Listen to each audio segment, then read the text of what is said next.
સુરતના હાર્દસમાં ભાગળ વિસ્તારમાં ભવ્ય તિરંગા યાત્રાનું આયોજન કરવામાં આવ્યું હતું। દેશભરમાં ઓપરેશન સિંદૂરની સફળતાને લઈ દેશની સેના પર તમામ નાગરિકોને ગર્વ છે। દેશભરમાં ઓપરેશન સિંદૂરને લઈ ઠેર ઠેર ચર્ચાઓ થઈ રહી છે। ત્યારે વીર સેનાના જવાનોને આવકારવા અને તેમને બિરદાવવા સુરતના હાર્દસમાં ભાગળ વિસ્તારમાં આજે ભવ્ય તિરંગા યાત્રા નીકળી હતી, જેમાં મોટી સંખ્યામાં લોકો જોડાયા હતા।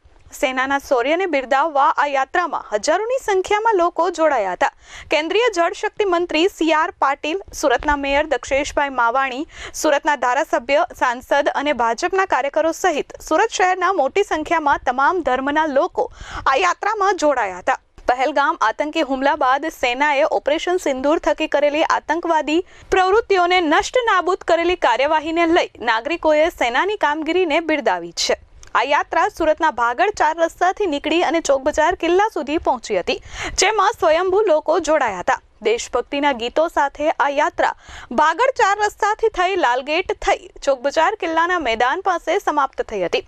શહેરના હાર્દસમાં ભાગળ વિસ્તારમાં તિરંગા યાત્રામાં હજારોની સંખ્યામાં લોકો જોડાતા દેશભક્તિનો માહોલ ભાગળ વિસ્તારમાં જોવા મળ્યો હતો। કેન્દ્રીય જળશક્તિ મંત્રીએ સુરતીઓને કહ્યું હતું કે રાષ્ટ્રની સુરક્ષા કરતા જવાનોના સન્માનમાં આ તિરંગા યાત્રા યોજાઈ છે।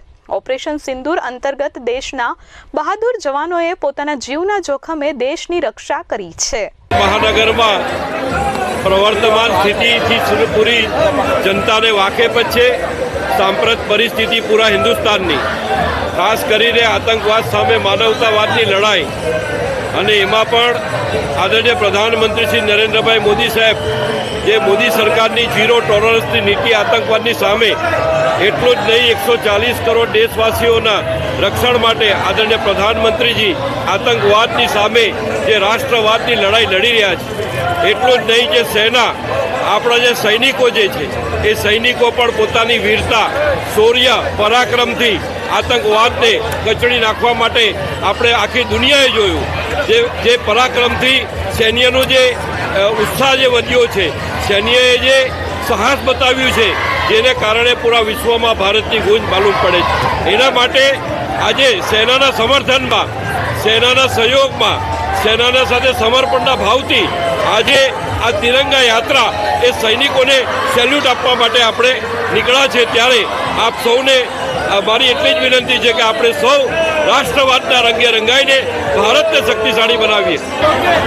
ભારત દેશની અંદર આપ સૌ જાણો છો કે ભારત પાકિસ્તાનનો જે આતંકવાદ જે યુદ્ધ ચાલી રહ્યું છે, ત્યારે નરેન્દ્રભાઈ મોદી આપણા પ્રધાનમંત્રી શ્રી મહિલાઓ માટે ખાસ કરીને જ્યારે ઓપરેશન સિંદૂર ચાલી રહ્યું છે કે જે બહેનો વિધવા થઈ છે, જે બહેનોએ એમના પતિ, પુત્ર અને પિતાને ગુમાવ્યા છે, ત્યારે આ ઓપરેશન સિંદૂર સહિત બધી જ બહેનોને આ સિંદૂર તિલક કરીને આ ઓપરેશનની અંદર નરેન્દ્રભાઈ મોદી સાથે અમે સૌ સાથે મહિલાઓ એમની સાથે અડીખમ ઊભા છીએ।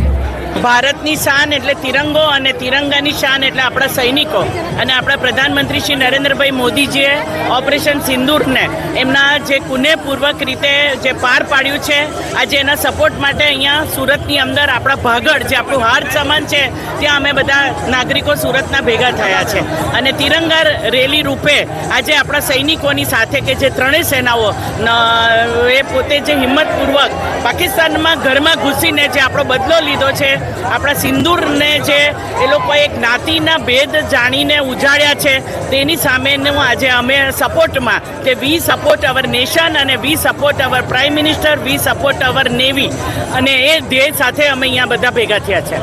Bureau report S24 news, Surat.